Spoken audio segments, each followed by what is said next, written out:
Fucking technology, huh?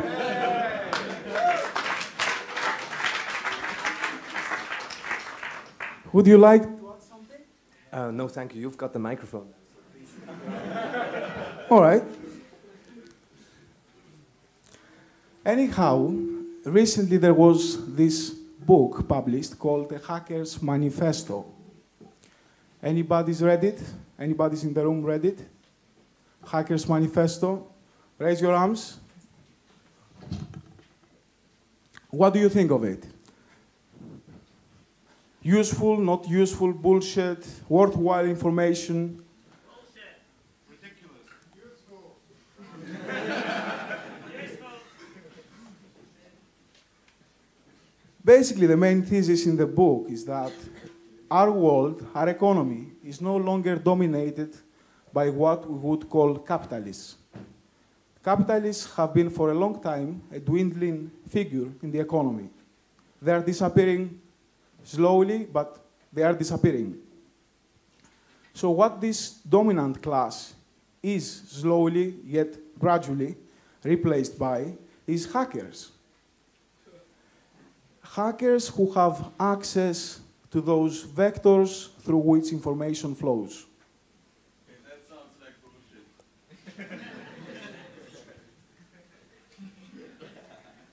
No, it was him. Please expand on it. Tell us why. Well, I don't know really. I just don't think hackers are replacing capitalists and are disseminating information. And I don't think this is where we are going. Where is the capitalist I'm replacing? I would like to meet him.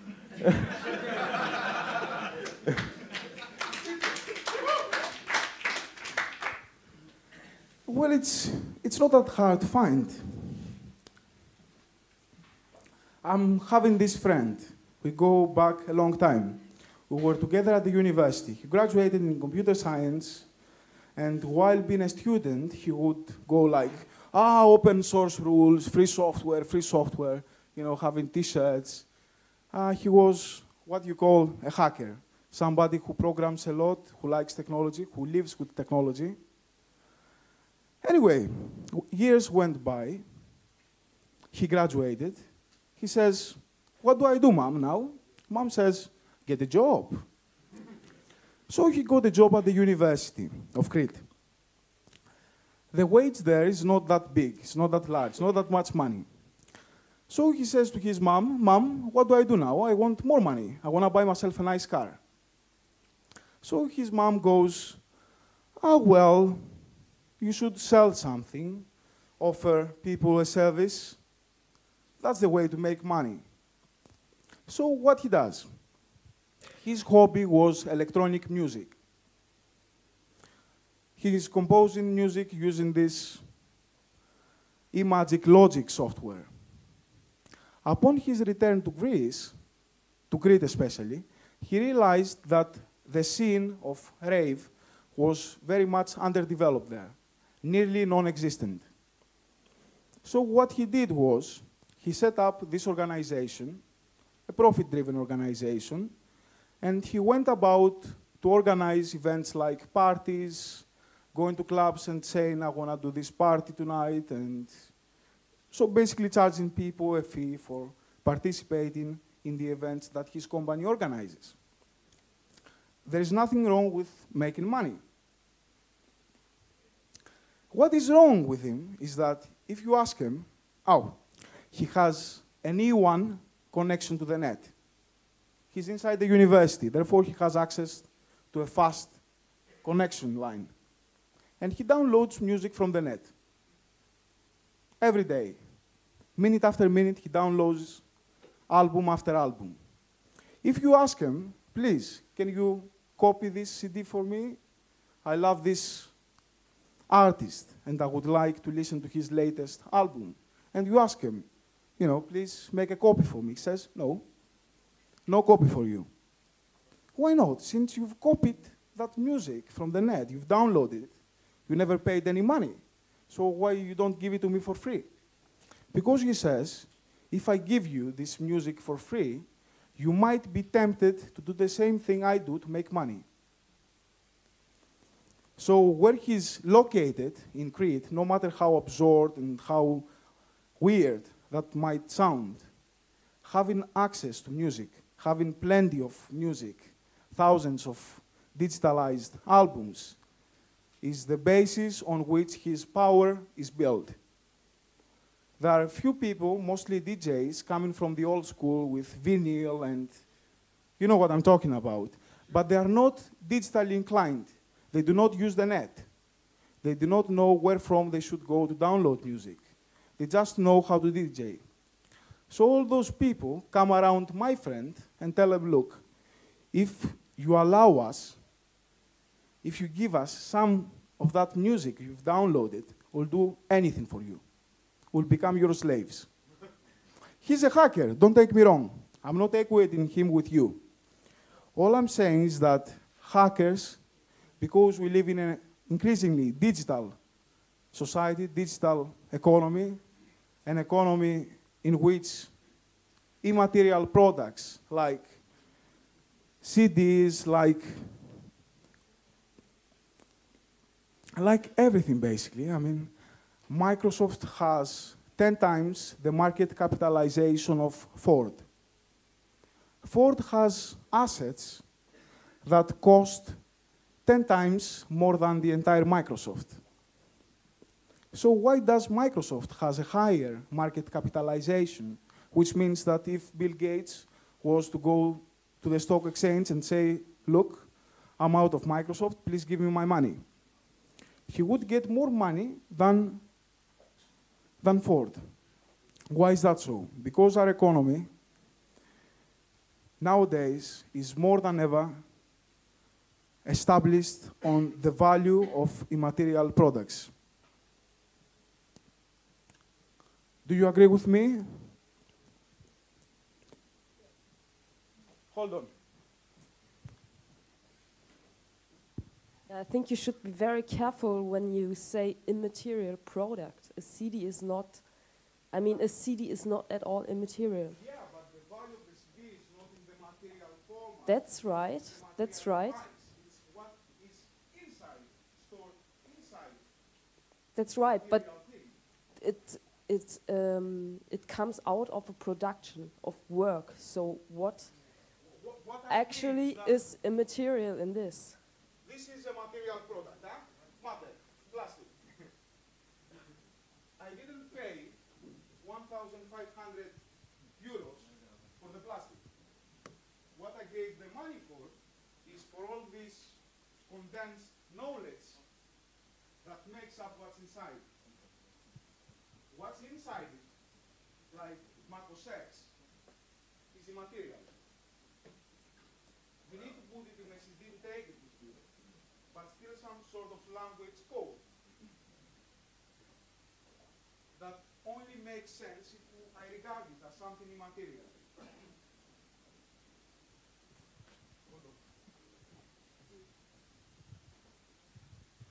So what I'm saying is that a blank CD costs nothing.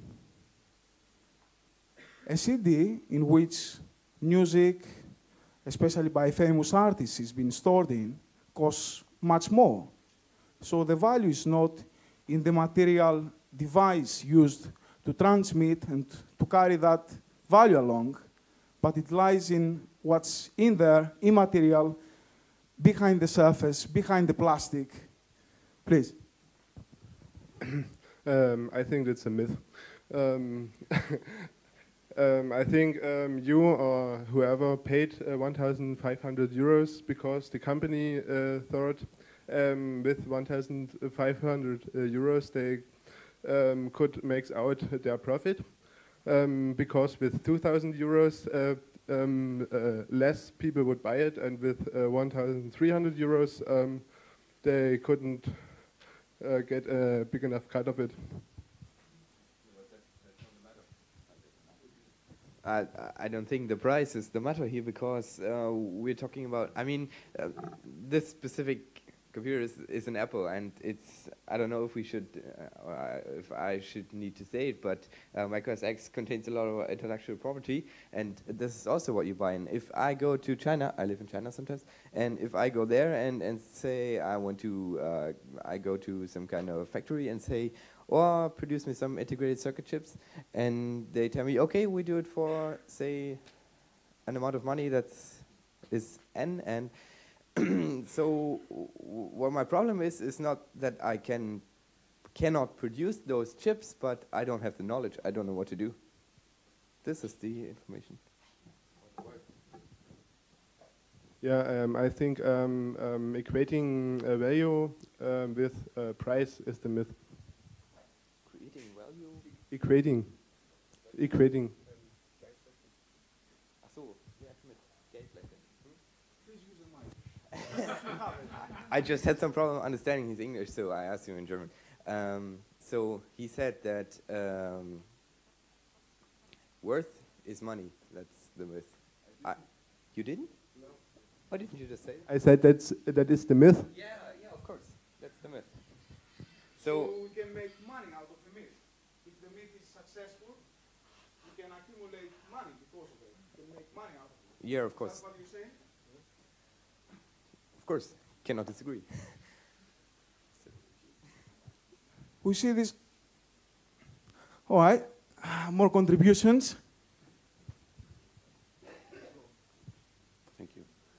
I think that the problem is that we are putting too much value into intellectual property nowadays. Because, I mean, 200 years ago, if I went to a blacksmith and bought an axe, I didn't just pay the price for the material. I also paid a little amount of money for the intellectual property the blacksmith was putting into the axe. So, and nowadays that shifts even more, that the material gets cheaper and cheaper, but we are paying more for the intellectual property, and that's I think the problem we are talking about here.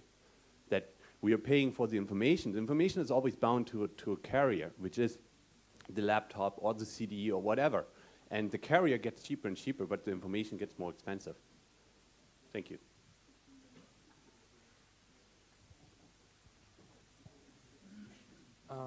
I would like to argue that the discussion should not be around immaterial products and intellectual property as such. When we're paying a CD, you can always argue, well, I'm paying $1 for the actual plastic and something else is intellectual property. What I think where the value creation happens is the value of time and the value of the people who worked on this product that you developed. If you pay Microsoft $100 for a product or $500, you're paying the developers, the hundreds, who worked on this product, who spent their days working on it. Microsoft in and of itself is a company with 55,000 employees. That's not, intellectual property to be disregarded as just a cloud out there. You're actually paying someone's time. If you're, downloading a book for free, you're downloading, an author's worth of a year for free without any compensation. So I think the discussion should not be around what's material, what's immaterial. When you bought the axe before, what was much more expensive was the iron. Now what's more expensive is the time that goes into making a product. Windows or whatever operating system, Debian or something else takes years to come out, to a fully refined version. You're paying for that. You're not paying for anything else.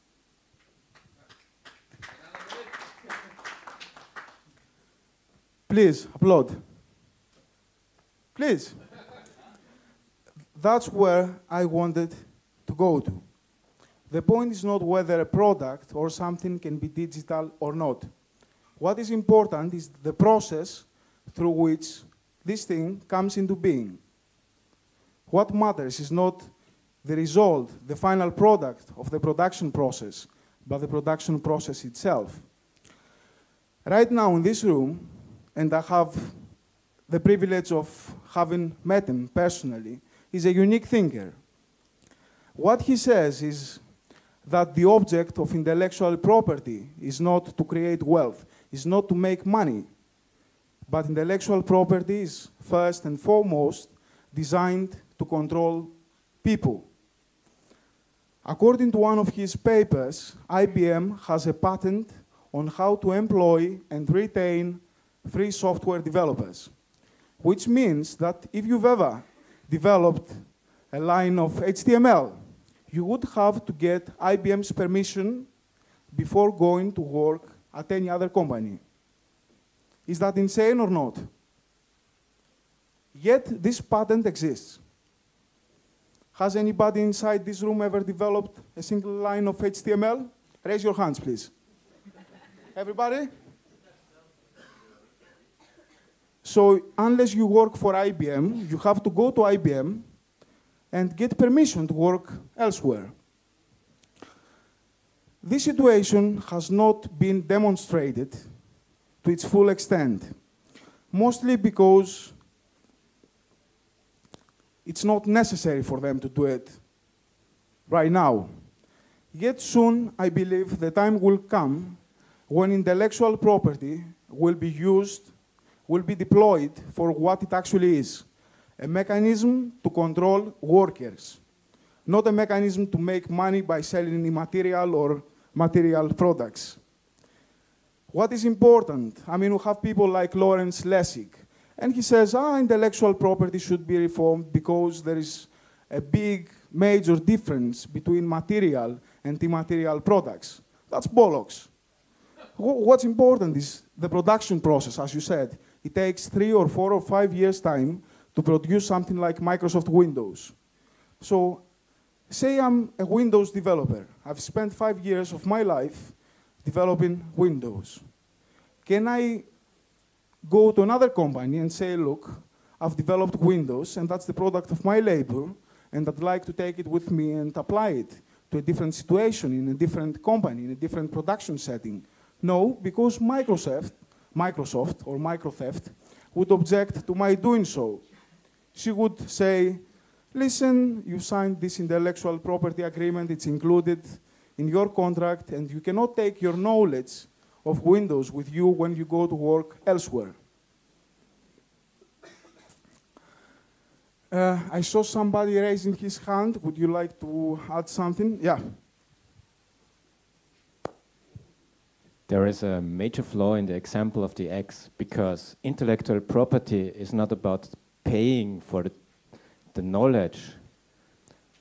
It's about one person telling all other persons that he is the only one who should be able to build X's. So it means intellectual property is not for giving money for a product. It's about keeping other people out from making products. It's about keeping other people out from starting production processes or creative processes. That's in fact all. I saw another hand somewhere, or? Nope. All right then, so let's go back to myths. Why is this whole intellectual property, this whole myth, this whole spectacle happening right now, and where does it lead to? Aside from being designed to control workers, to control the production process itself, immaterial, I forget the last word, intellectual property exists and will become more a powerful mechanism than it already is. Because a myth central to capitalism is no longer feasible, has lost its attraction. There was this myth that wealth multiplied in 3 generations. Say I start today with empty pockets and with empty hands, and I don't have any money. So I'm penniless, and I go about living my life. I would first try to build a house, then I would find a job, then I would have a family, perhaps have a son or a daughter, and sooner or later die. My son or my daughter would repeat the process once more. The only major difference is that my son or my daughter would inherit a house, the house I built with my hands. Once this process would be completed, he would, of course, die. But his son or his daughter, which means my grandson or my granddaughter, would inherit more than my son or my daughter did, because the one house in the space of one generation would become 3 houses. Do you understand that? No, it's obvious. In countries like Greece, it was always reckoned that wealth would multiply. So say you are penniless, your son would not be penniless. He would have a house, would have some money, some insurance on life. There was this belief in that capitalism could expand wealth. The raison d'être of capitalism is that wealth could increase, total wealth of society. That's why our societies are organized in a manner as the one we see today.